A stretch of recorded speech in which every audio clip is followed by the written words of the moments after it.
S H O تھانہ جھال سیال انیس انور بھٹی کی بروقت ایکشن نے جرائم پیشہ عناصر کو اسلحے کی سپلائی ناکام بنا دی۔ جویا نیوز نیٹ ورک پلس کے وہاڑی سے بیورو چیف معظم غفار جویا کی رپورٹ کے مطابق 2 جرائم پیشہ افراد گرفتار کر کے بھاری مقدار میں اسلحہ، میگزینز اور گولیاں برآمد کر لی گئیں۔ تفصیلات کے مطابق ایس ایچ او تھانہ جھال سیال انیس انور بھٹی کو اسلحہ سپلائی کی اطلاع ملنے پر منور حسین اے ایس آئی اور دیگر مشتمل ٹیم تشکیل دے کر دوران ناکہ بندی وہاڑی 59WB کے رہائشی حسن نفیس قوم ہاشمی قریشی کو اسلحے کی سپلائی لے جاتے ہوئے موقع پر گرفتار کر لیا گیا،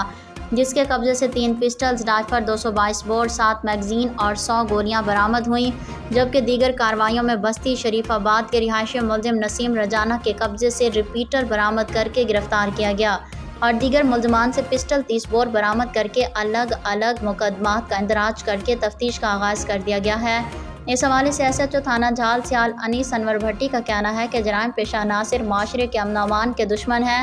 جن سے ڈی پی او وہاڑی کی واضح ہدایات اور ڈی ایس پی صدر حاجی اشرف تبسم کی زیر نگرانی قانون شکن عناصر کے خلاف زیرو ٹالرنس کی پالیسی پر سختی سے عمل پیرا ہیں۔ عوام کے جان و مال کا تحفظ فرض ہے، جسے ہر صورت پورا کریں گے۔